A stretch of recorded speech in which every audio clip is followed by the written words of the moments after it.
All right, ladies and germs, it's time for part two of today's video on our classwork.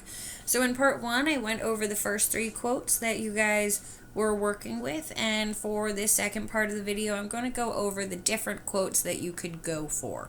So, our next band that we're working with says page 11 or paragraph 3. So, for those of you working on the PDF, that's going to be towards the bottom of paragraph 3. So, I'm looking at the bottom of paragraph 3 here, and I've picked out a couple quotes that I lean towards. The first quote that I lean towards is the sentence that begins, "But this is never." And that's on the right hand side of the paragraph. So he says, "But this has never been an option because the dream rests on our backs, the bedding made from our bodies." When I look at this quote, what stands out to me is the idea of the dream being made from the bedding of black bodies. And so the American dream for a while was the idea that everyone deserved the right to the pursuit of life, liberty, and happiness. But everyone excluded a lot of different people, specifically most people of color. And so when you think about the American dream, that American dream only applied to those who were white. And when you look at American history, for a long time, that depended on slavery or on getting rid of Native Americans or on trying to take away rights from various other races. And so, specifically, the portion there that says bedding. Most bedding is made from cotton, and when you think about cotton, cotton in America really rests on slavery. Without slavery, cotton would not have been able to be such a huge cash crop like it was in America. So here, I think what Coates is trying to argue is that the American dream was only possible for whites because of institutions like slavery and other things that took away rights from the other races. There's a second quote in paragraph 3 of page 11 that also really stood out to me, and it was a portion of the next sentence. The next full sentence says, "And knowing this, knowing that the dream persists by warring with the known world, I was sad for the host, I was sad for all those families, I was sad for my country, but above all, in that moment, I was sad for you." The argument there, in my opinion, is that the dream persists by warring with the known world. This is the American dream. So, the American dream here, he's talking about the fact that it still exists.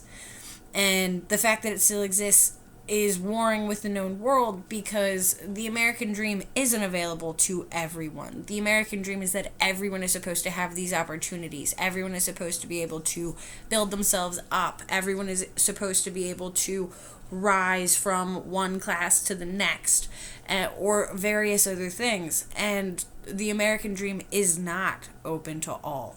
And so it's warring with the known world because the American dream is at odds with all of the facts that we see in current history and current events. It's not supported by the treatment of various groups of people, particularly people of color. So, ladies and gentlemen, let's continue. Our next band is for page 11, paragraph 4. So, let's check this out. There are 3 quotes in this one that catch my eye. The first quote says, "You were young and still believed." It's a few lines down in the paragraph. It is the 1, 2, 3, 4. It's the 4th sentence. He says, "But you were young and still believed." And he's talking about the night that Michael Brown's killers were freed. And so, his son believed that these killers would actually be brought to justice. He believed that these killers would actually be indicted, that they would be found guilty at a trial. And I think the argument here is that you only really believe in true equality while you're still young. That belief can only last for as long as your, so to say, rose-colored glasses or rose-colored view of the world exists.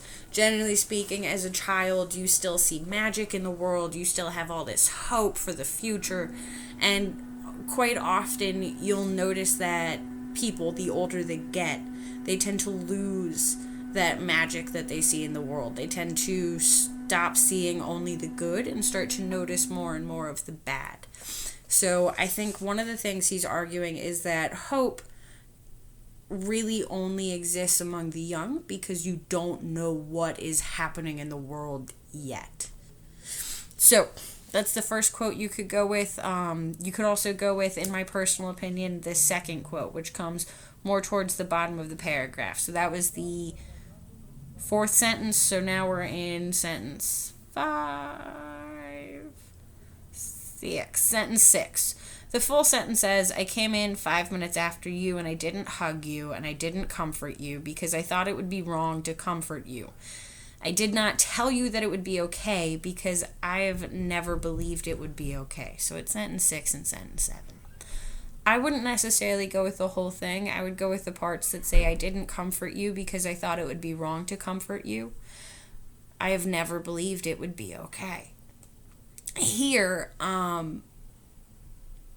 he's saying that he wasn't going to offer false comfort to his son. He wasn't going to tell his son any lies about the situation because he himself knows the truth of the situation. We've seen all of these killers walk free in all of these situations. And so those of us who have seen that time after time, we come to expect that, and we come to know that that's going to be the reality of the situation. Even though it shouldn't be, we know it's still going to happen. And so we don't get our hopes up. And so here, I think what he's really arguing with this, he's not trying to say that he doesn't care about his son's emotion or how his son feels. What he's trying to say is that he himself doesn't believe that these killers are going to be brought to justice. He doesn't believe that the system is going to be changed currently as it stands. I think he's making a greater argument there than what his words come across as, just thinking big picture about all of what he said. That one might be a little tricky to work with. So you could also go with this final one, which extends onto page 12. Sorry, guys.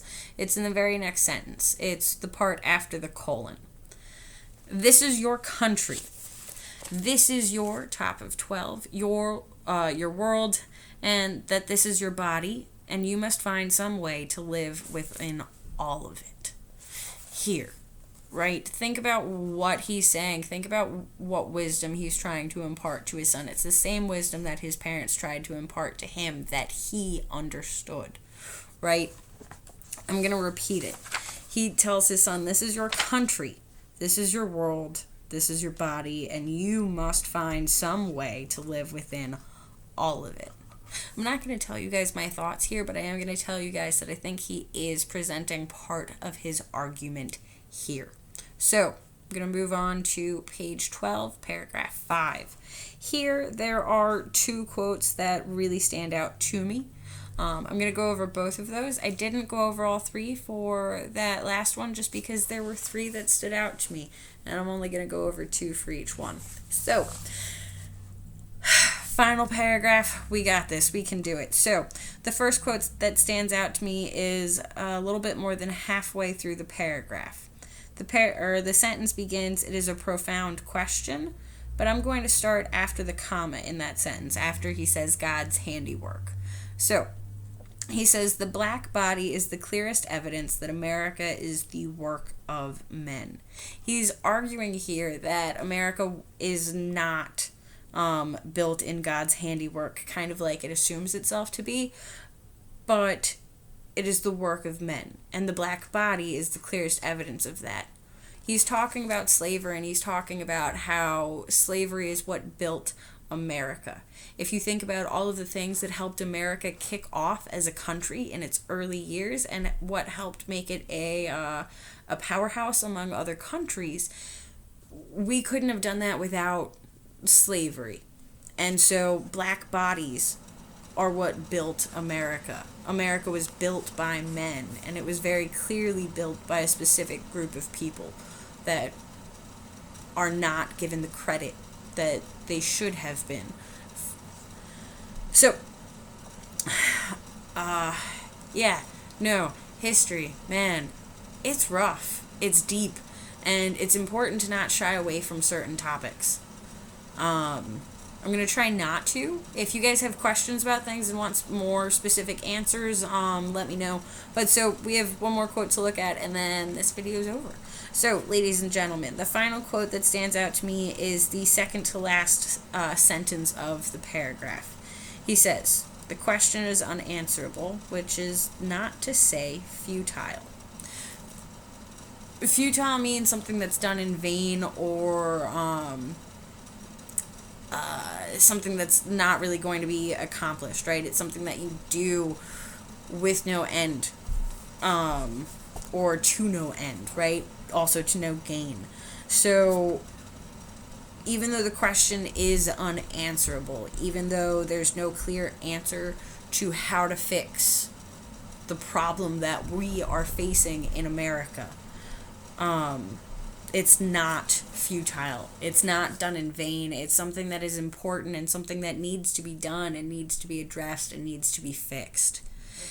He's saying even though it's hard, even though it's difficult, even though it's not clear how we can fix it, we need to try, and we need to find answers, and we need to do what we can as a people to help each other. So yeah, it's been real. All right, until next time, toodles.